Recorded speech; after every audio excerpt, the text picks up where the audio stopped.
In nomine Patris et Filii et Spiritus Sancti. Amen. Fratres carissimi, te iterum fidere Patris allegro veritas liberavit vos. Welcome back into the jungle of whatever you say. Katekese kita kali ini adalah pertanyaan, apakah Natal itu memang dari pagan ya? Do you know what I mean? So, benarkah Natal itu pagan? Benarkah Natal itu pagan? Coba jawab. Membedah mitos populer dengan data, bukan desas-desus. Setiap Desember, seperti yang kita jalani sekarang, meskipun kita masih dalam Adventus ya, rumor lama bangkit kembali seperti zombie yang malas mati. Natal itu pagan. Gereja mencuri pesta Sol Invictus. 25 Desember itu ulang tahun Dewa Matahari. Tuduhan ini beredar deras di Facebook, TikTok, YouTube, sampai mimbar gereja yang malas membaca buku. Padahal sejarah liturgi punya kisah yang jauh lebih cerdas, lebih rumit, dan lebih indah daripada propaganda murahan itu. Mari kita bedah pelan-pelan dengan cahaya riset modern. Bukan emosi sekte atau kepentingan algoritmanya. Camkan. Yang pertama, dari mana datangnya teori Natal itu pagan Christmas? Akar mitos ini berawal dari abad ke-18 sampai 19. Tahun berapa itu? Ketika sekelompok sejarawan Eropa mencoba menjelaskan semua tradisi Kristen sebagai hasil penjiplakan terhadap agama-agama Romawi. Mereka menyukai ide bahwa kekristenan hanyalah mengambil alih ritus matahari, Saturnalia, dan festival solstice. Pada abad ke-20, teori ini makin populer karena sederhana, dramatis, dan enak dipakai untuk menyerang kekristenan. Keren kayak gitu ya. Tapi kesederhanaan itu ada masalahnya. Data sejarah tidak mengkonfirmasi klaim tersebut ya.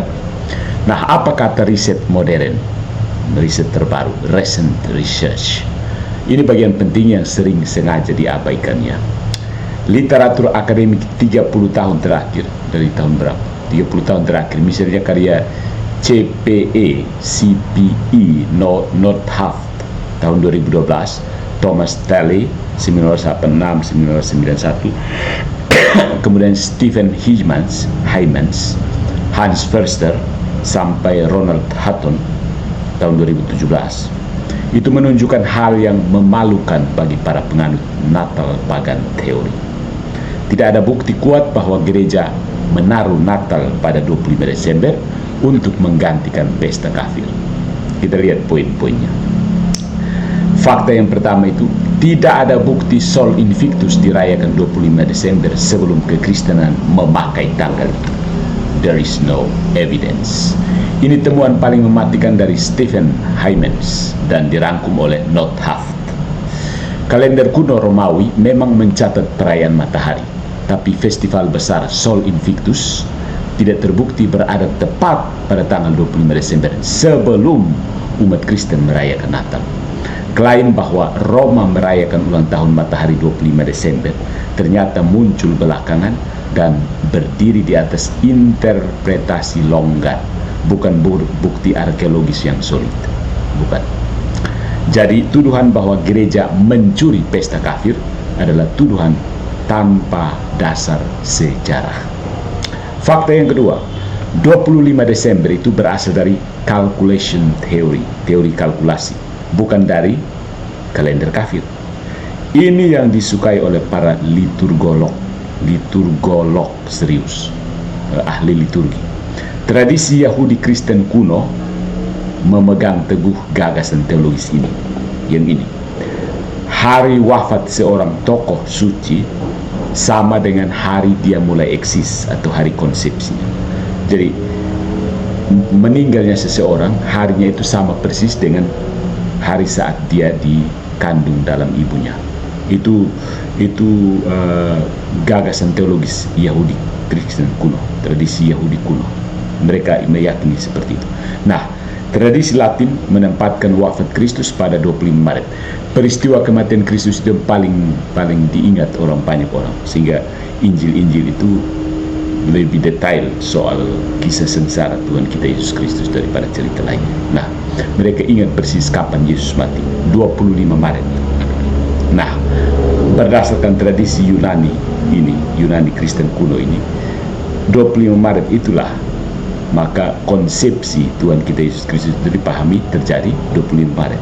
Jadi dia wafat 25 Maret, berarti berdasarkan tradisi itu dia juga dikandung pada tanggal 25 Maret. Nah, tambah 9 bulan menjadi 25 Desember.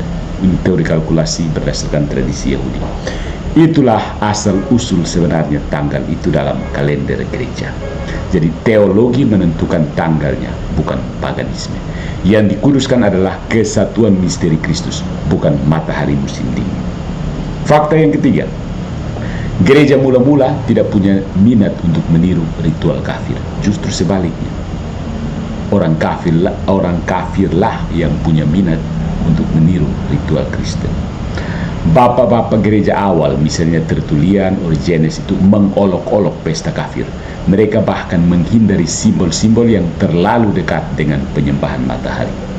Jadi, ide bahwa mereka membajak festival kafir itu terasa seperti menuduh biarawan saleh sedang mencuri kostum dalam pesta Halloween.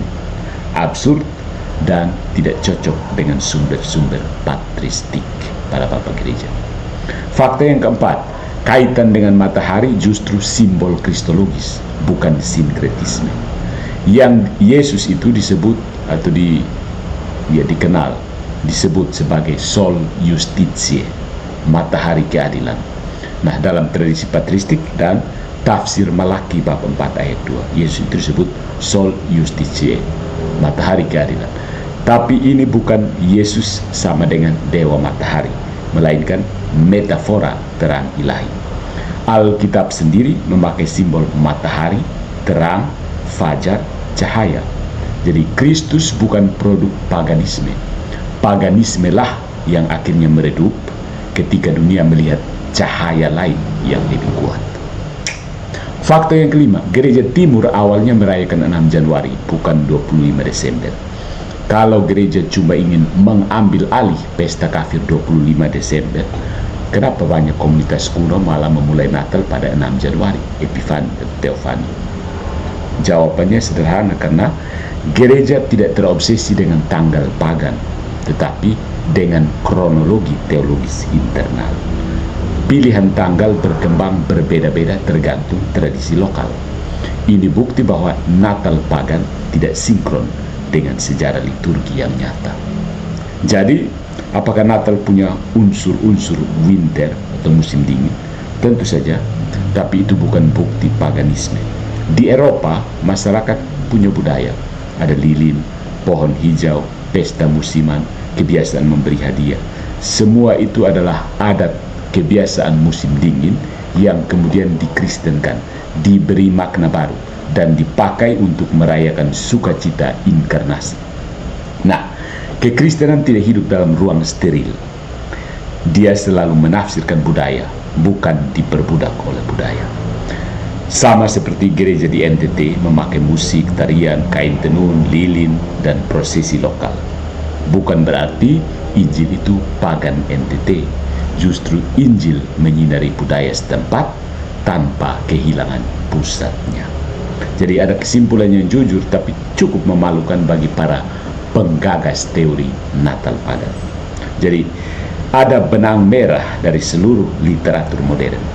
Yang pertama, tidak ada bukti Natal adalah tiruan festival kafir. Tidak ada bukti. Klaim itu cuma tampak benar kalau seseorang tidak membaca sumber primer. Yang kedua, ada bukti kuat bahwa 25 Desember lahir dari kalkulasi teologis kuno. Dari calculation theory jauh lebih konsisten dengan data patristik. Lalu yang ketiga, simbol-simbol musim dingin adalah budaya, bukan teologi. Dan budaya boleh dibaptis, dipakai, atau ditafsir ulang, reinterpretasi. Yang keempat, Natal adalah pernyataan teologis, bukan kalender Romawi. Natal mengumumkan bahwa Sang Firman menjadi manusia, bukan bahwa dewa matahari sedang ulang tahun. No. Nah, yang pertanyaannya adalah mengapa penting untuk meluruskan mitos ini? Karena terlalu banyak umat Katolik mempercayai teori liar dari YouTube, mencurigai gereja sendiri, atau merasa bahwa tradisi Kristen hanyalah produk plagiat. Kebenaran sebenarnya lebih sederhana dan lebih indah. Gereja merayakan Natal bukan karena mengikuti matahari, tetapi karena matahari pun tunduk pada terang yang sejati. Simbol-simbol berubah, budaya berubah, tanggal bisa berbeda-beda, tapi inti Natal tetap satu. Tuhan masuk ke dalam sejarah manusia. Cahaya datang ke dunia yang gelap, dan gelap itu tidak dapat menguasainya. Ya. So, kalau hari gini masih ada yang bilang Natal itu pagan, tinggalkan saja. Ya, biarkan dia berkotek dan akan berhenti dengan sendirinya.